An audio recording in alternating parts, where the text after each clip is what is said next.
5, 4, 3, 2, 1, 0.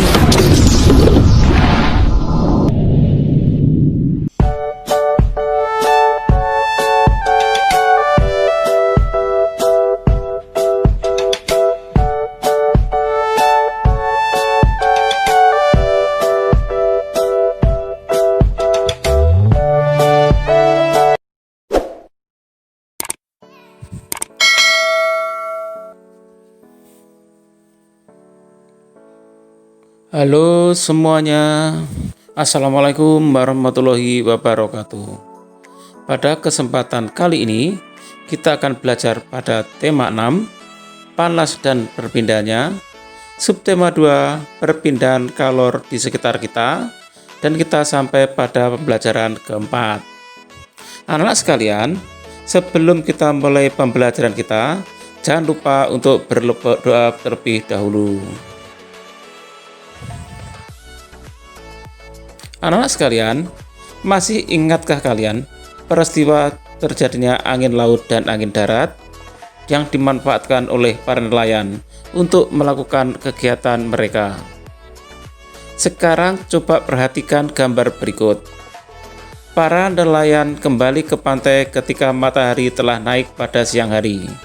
Mereka berangkat melaut pada malam hari dan dini hari, melaut ke tengah laut, dan menebarkan jala mereka untuk menangkap ikan.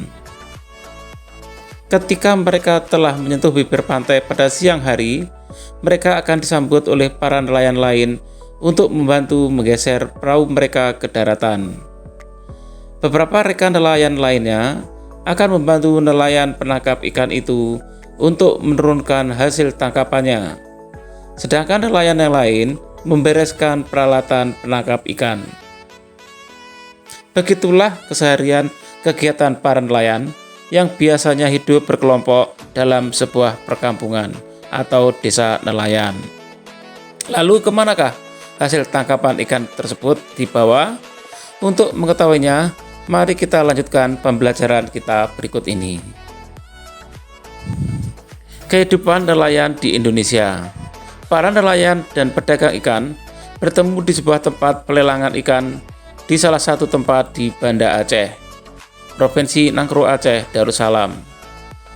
Tempat pelelangan ikan merupakan tempat bertemunya para pembeli ikan dan para nelayan yang telah menangkap ikan. Para pembeli di pelelangan ikan biasanya adalah para pedagang. Mereka akan menjual kembali hasil tangkapan para nelayan ini kepada para konsumennya.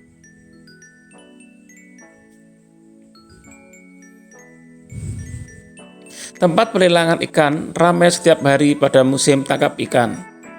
Akan tetapi, jika gelombang laut sedang besar dan cuaca buruk, tempat ini menjadi sepi. Para nelayan tidak dapat melaut, sehingga mereka tidak punya hasil tangkapan yang bisa dijual. Begitulah kehidupan para nelayan.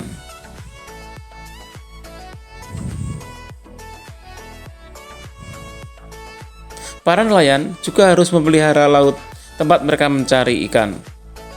Mereka tidak menggunakan zat berbahaya seperti racun dan bom ikan yang akan dimusnahkan isi laut. Mereka menggunakan peralatan sederhana seperti jala ikan biasa yang menggunakan perahu nelayan tradisional. Ketika perahu mereka telah penuh dengan muatan ikan, mereka akan kembali ke pantai untuk menjual tangkapan mereka. Mereka harus memastikan laut mereka tidak tercemar oleh zat-zat berbahaya yang dapat mengancam biota laut dan kehidupan mereka sendiri.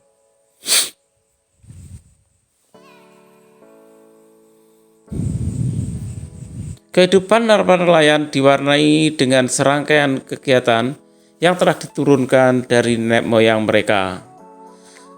Beberapa kegiatan seperti perayaan petik laut dilakukan untuk memberikan ucapan syukur kepada Tuhan Yang Maha Esa. Acara ini pun dimaksudkan agar mereka terlindung dari bahaya dan laut menghasilkan banyak ikan untuk ditangkap.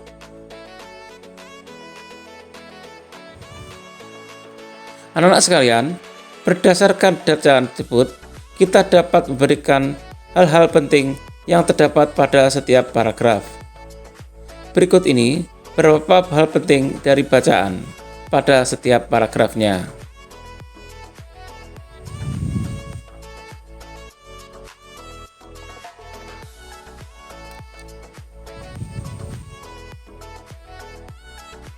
Anak-anak sekalian, kegiatan pelelangan ikan merupakan sebuah kegiatan pertemuan antara para nelayan penangkap ikan sebagai penjual ikan dengan para pembeli yang biasanya adalah para pedagang ikan.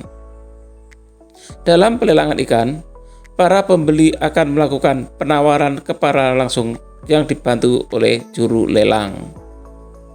Para juru lelang itu akan menawarkan harga dari harga paling rendah yang ditentukan oleh penjual, lalu para pembeli akan melakukan penawaran. Pembeli dengan harga penawaran tertinggi akan mendapatkan barangnya. Para penjual adalah para nelayan yang biasanya menangkap ikan di laut secara berkelompok. Hasil tangkapan ikan segar mereka akan dibawa ke tempat pelelangan ikan atau TPI untuk ditimbang, lalu diletakkan berjajar dengan hasil tangkapan nelayan yang lain. Setelah semuanya hasil tangkapan ikan diletakkan dan semua pembeli siap melakukan pelelangan, juru lelang akan memulai proses jual beli. Tempat pelelangan ikan atau TPI biasanya dibangun di daerah pelabuhan ikan, di mana para nelayan bisa pelabuh untuk membawa hasil tangkapannya.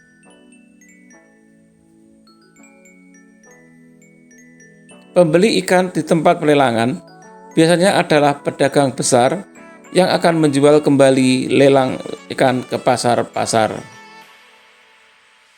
Para pedagang ikan ini akan menjual hasil laut terutama ke daerah-daerah yang jauh dari pantai, seperti di kota atau daerah pegunungan. Anak-anak sekalian, berdasarkan penjelasan tersebut, tahukah kalian siapa saja yang terlibat dalam kegiatan pelelangan ikan tersebut? Nah, berikut ini beberapa orang yang terlibat dalam kegiatan pelelangan ikan. Pertama, nelayan berperan sebagai pemasok atau penjual ikan di tempat pelelangan. Kedua, juru lelang berperan menawarkan harga ikan kepada calon pembeli. Ketiga, pedagang berperan membeli ikan dari nelayan dan menjual kembali ke daerah lain. Keempat, buruh atau kuli angkut berperan mengangkut ikan dari nelayan ke tempat pelelangan dari pelelangan ke pedagang. Anak-anak sekalian, tentu kalian tahu bahwa setiap harga apapun kegiatannya memiliki hak dan kewajiban tertentu. Berikut ini hak dan kewajiban orang-orang yang terlibat pada kegiatan pelelangan ikan. Pertama, nelayan. Hak mendapatkan ikan dari penjualan ikan. Kewajibannya menyediakan ikan dengan kualitas baik dan memelihara laut. Kedua, juru lelang. Hak mendapatkan honor atau imbalan dari jasa melelang. Kewajiban membantu kegiatan pelelangan dengan menawarkan harga ikan pada para pembeli. Ketiga, pedagang. Hak mendapatkan atau memilih ikan dengan kualitas yang baik. Kewajiban membayarkan uang sesuai kesepakatan lelang. Keempat, buruh atau kuli angkut. Hak mendapatkan upah atau honor atas jasa angkut. Kewajiban mengantarkan barang atau ikan ke tempat yang dituju.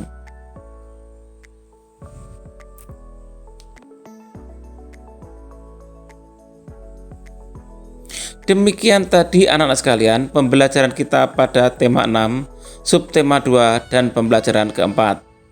Untuk menguji pemahamanmu, kamu dapat mengerjakan latihan soal yang terdapat pada deskripsi setelah video pembelajaran berikut ini. Sampai jumpa pada pembelajaran video berikutnya. Tetap semangat dan selamat belajar.